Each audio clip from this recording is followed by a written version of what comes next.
Shalom and welcome to the One Pasuk podcast, where the rabbis at Congregation Avas Torah each share an insight on one particular pasuk from the parsha and reflect on each other's ideas. Rabbinic banter, I like to call it. I am Chaim and I am joined by my dear friends and teammates, Rabbi Daniel Goldberg, Shalom, and Rabbi Morty Jesus. Shalom. The One Pasuk podcast is generously sponsored this week by Phyllis and Merrick Kukin, commemorating the yortzites of their parents that occur in this season. The yortzeit of Merrick's mother, Doris Kukin, Dvorah Bas Moshe and Rachel, occurred on the 15th of Nissan, the first day of Pesach. The yortzeit of Merrick's father, Dr. Iyar Kukin, Avraham Yitzhak ben Zev and Chaya HaKohain, is coming up this week on the 22nd of Iyar. Dr. Iyar and Doris Kukin were major supporters of Jewish education, major supporters of Yeshiva University, the Sivan School of Business in particular, as well as Harvard University, among many, many other local and national Jewish causes here and in Israel. And the yortzeit of Phyllis's father, Cantor Charles Gelman, Yehezkel ben Yitzhak, Chaim, and Fayge, is coming up soon on the 4th of Sivan. Cantor Gelman lost his family during the war and not only survived, but he joined the resistance during the war. And later on, he published his memoirs in a book entitled Do Not Go Gentle, a memoir of Jewish resistance in Poland, 1941 to 1945. He went on to become a successful businessman who was known for his honesty and his integrity, and he was a chazan. He was a chazan in many different places. In the merit of our learning together, may the neshamos of these remarkable people be elevated in Shamayim, and may their powerful legacies continue to serve as a source of strength and inspiration for Phyllis and Merrick and their entire extended family, and we thank them again for this very special dedication. To sponsor a future episode of the One Pasuk podcast for a happy occasion or a yortzeit, please visit onepasukpodcast.com and click on the sponsorship link. All right, here we go. Yalla, yalla, ya lili. Yalla, yalla, ya lili. Yalla, yalla, ya lili.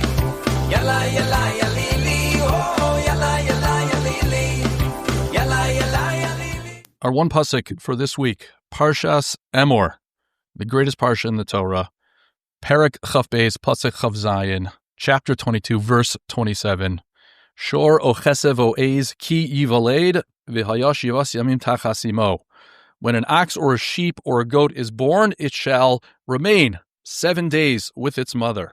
Yom hashmini v'hala yeratzeh lekorban yishel Hashem. And from the 8th day on, it shall be acceptable as an offering by fire to Hashem. Which means, in other words, that in order for an animal to be brought as a korban, it has to be at least 8 days old. Parshas Emor is discussing laws of the Kohanim and some laws of the Beis HaMikdash, and so it appears here. And it may be well known to some, or the opening of the pasuk may be familiar, because this is the opening aliyah of the Torah reading for the first 2 days of Sukkot, or the second day of Pesach, because following this pasuk, this halacha, we have a listing of all the holidays, and so we read it on the holidays, but we start from Shor o Chesev, which is our pasuk for this week. Now, if I'm not mistaken, Rabbi Jesus, this parsha, Parshat Emor, was your first Shabbos in Englewood? Was it your Prava Shabbos or your first official? I auditioned 10 years ago, 2015, May of 2015, Parashat Emor. I remember this really well because in the Sephardic Center, they made me be the Hazan as well as read the Torah. So Parashat Emor has a very special place in the Kesus family history. Do you remember what you spoke about? Yeah, I do very well, actually. So Shabbat morning, I spoke about Lag BaOmer. Specifically, the question of how it makes sense that we celebrate the cessation of deaths of the students of Rabbi Akiva. After all, he had none left. So that was my Shabbat morning speech. But Friday night, I spoke about self-worth, the idea of when Moshe consoled Aharon about the loss of his children, he said, initially I thought, B'krovai HaKadesh, it was going to be either me or you.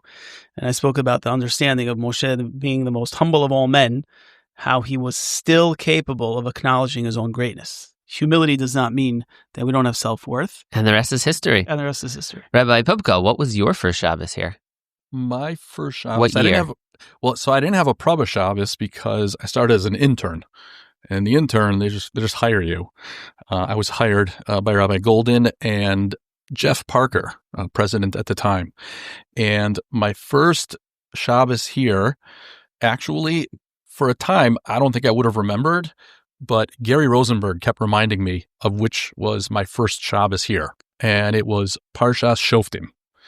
What year? In September in 2003. 2003. That's a long time. That's a long time. 22 years, Rav. 2003, yeah. And Parshas Shoftim 2003, it was Shabbos in September.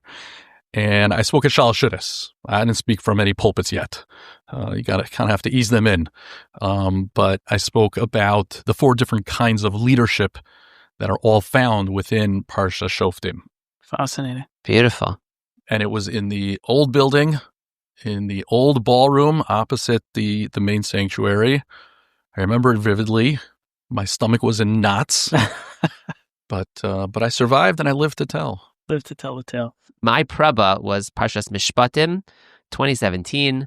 It was Parshas Shkalim, and I vividly remember my plan was to get up and to speak about how what do you say on a praba? You have to speak about positive things and encouraging things. So I spoke about how this community understands the need for leadership and volunteerism, and everyone is so generous with their time, and just my initial impressions of Englewood. And I spoke actually after Rabbi Golden spoke, and his drasha was all about how nobody was stepping up, nobody was volunteering, nobody, we need more people to get engaged. So it was like a funny experience, but it was a great Shabbos. I also sweated a lot in preparation for that Shabbos. I remember so many details of that Shabbos. It was really, it was an intense experience. And thank God it was a good one. Nice. All right. Okay, the pasuk says, V'shor oseh. Many of the commentaries point out, as well as the various gemariot that discuss this, that these animals have a status of shor and seh instantaneously. Some animals, they change as they develop, as they get older, as they mature. However, a ox and a sheep is an ox and a sheep instantaneously. However, the pasuk continues and then says, you're not allowed to slaughter it until 7 days elapses, and then only then can you slaughter it on the 8th day. And I saw a very profound thought from Rabbeinu Bachya, and he suggests that normally you would imagine there's no status that's changing from this animal. You should be able to sacrifice it right away. What's the purpose of only being able to do it on the 8th day? And he says that in order for this animal to be worthy of becoming a sacrifice, it has to go through a Shabbat. It has to experience a Shabbat. And therefore, only when the 8th day arrives, which invariably suggests that it experienced a Shabbat, is it then elevated enough and worthy enough to be considered a korban. And the same is true, he suggests, as to why we wait 8 days for a milah of a child. Because come what may, even if the child was born Saturday night, we have to ensure that it will eventually experience a Shabbat. And it gave me a very interesting thought, and that is that often we perform mitzvot. Kedoshim tihiyu, we have this obligation. Harambam reminds us that the mitzvot are there to elevate us. It's not necessarily an individual mitzvah, but we're supposed to experience something. And odds are the majority of us perform mitzvot and rarely experience any form of transformation.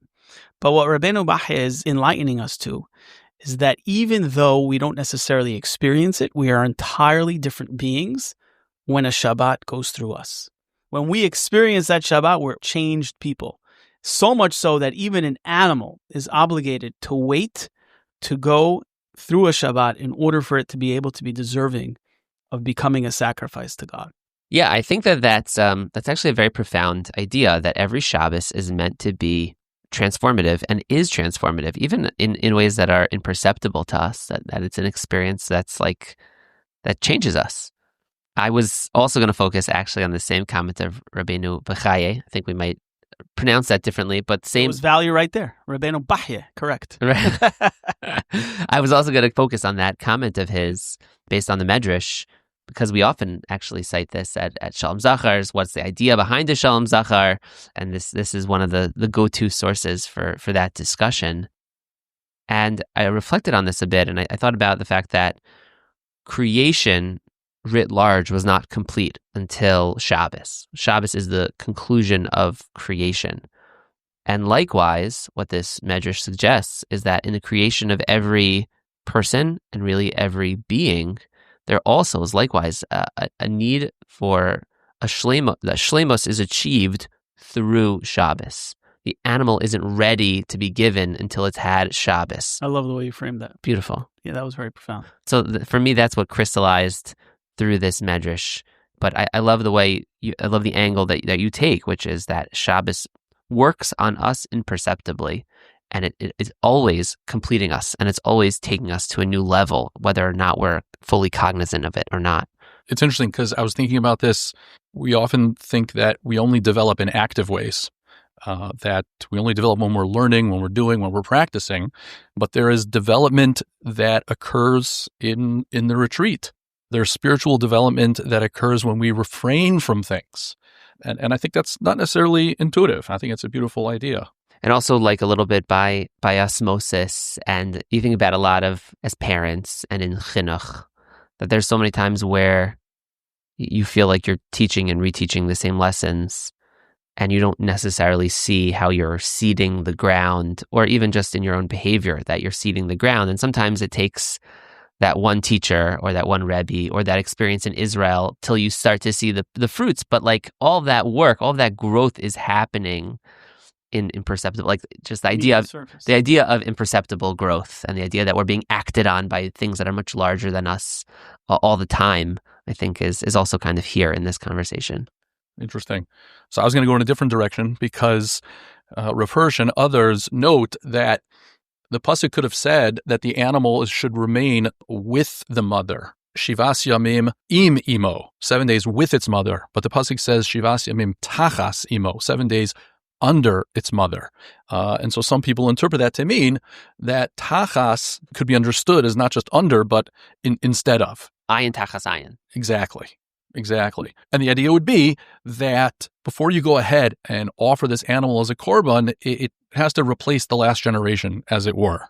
That it has to spend 7 days under its mother, but really it has to be 7 days old so that it can replace its mother, so that it's now the new generation.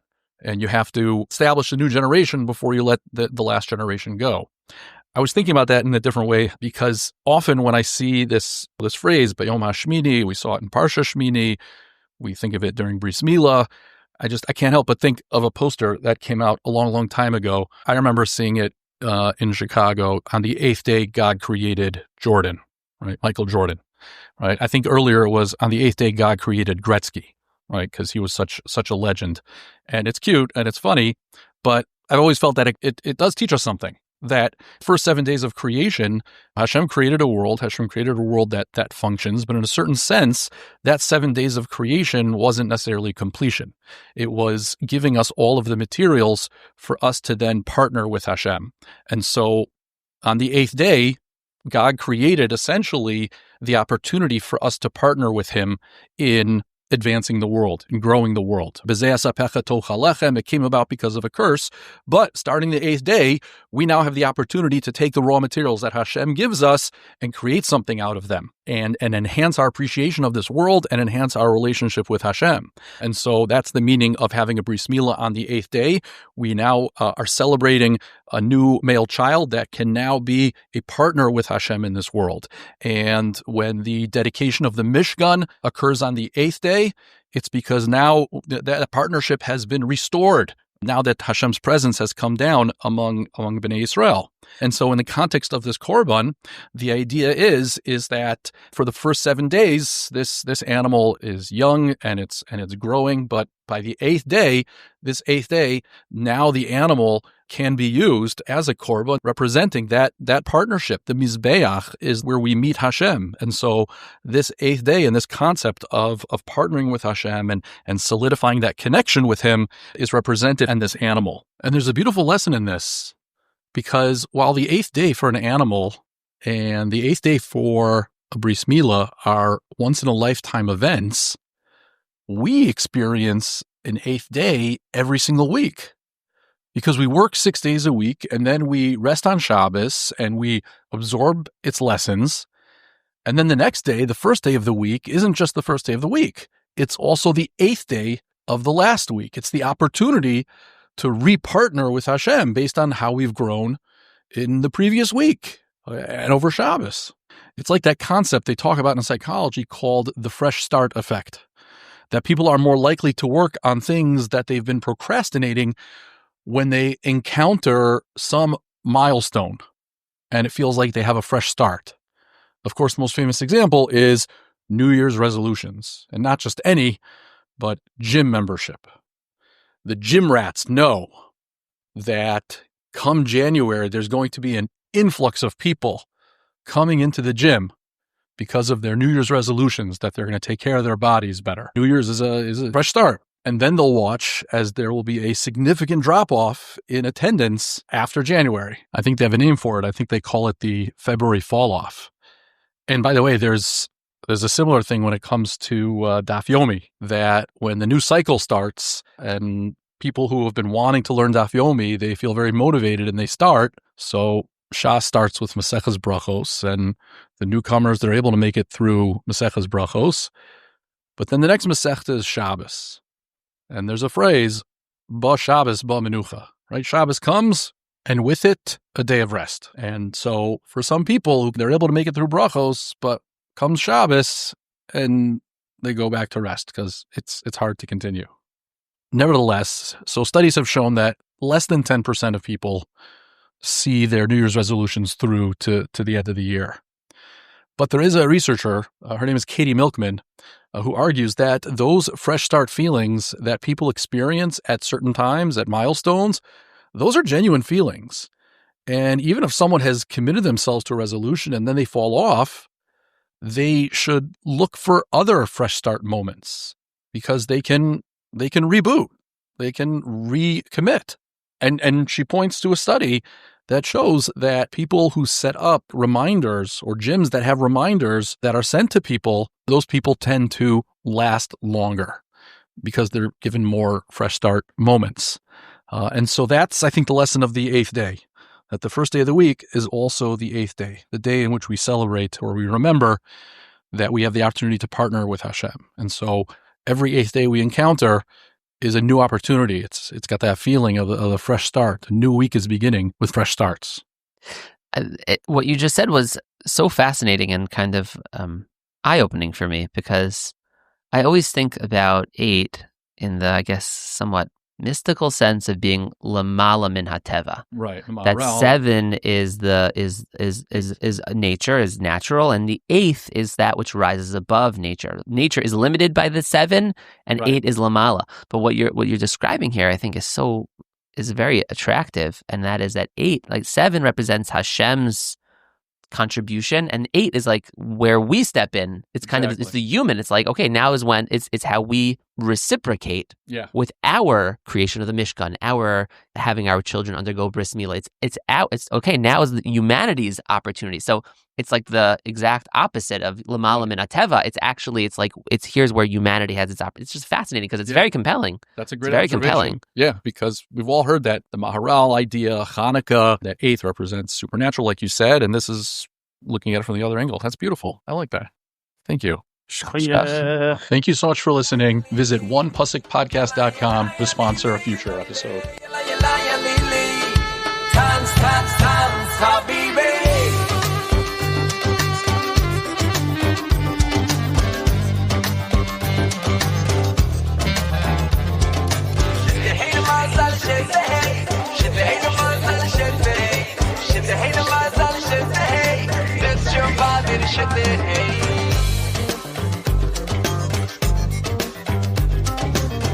Hatan lo sevardi kale noe ashkenazi rachel meinu o sevardi mameroche ashkenazi baba sali o sevardi rabbi nachman ashkenazi shete hele mazal o sevardi met shavadi ashkenazi